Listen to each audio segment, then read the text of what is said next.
болады, және де жылдамдығы көбірек болады. Ал қызыл машинаның массасы азырақ, және де ол баяу келе жатыр деп есептейді. Реактивті қозғалыс принципі. Зымыран қозғалысының мысалын келтірсек, қарапайым зымыран жану камерасы бар, олардың толған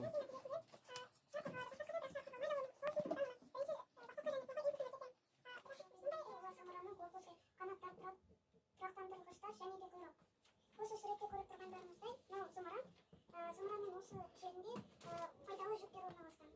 Осы жасылмен бейнеленген жерде ғарышкерлердің бақылау жүйесі, яғни бақылау камерасы болып табылады. Ал бейнеленген жер, ол бізде мұнай.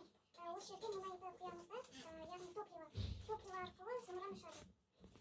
Осы бөлік, ол ең басты бөлік болып табылады. Себебі осы жерден бүкіл зымыранға контроль ұстауға болады.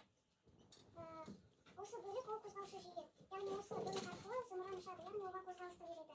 Ал осы көппен бейнеленген жер ол тотықтандырғыш.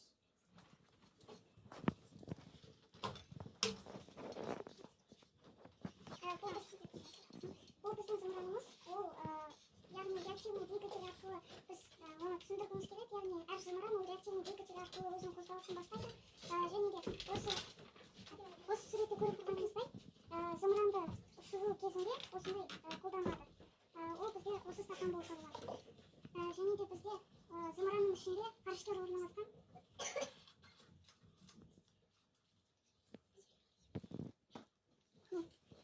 Ұшу кезінде ол құлап қалды.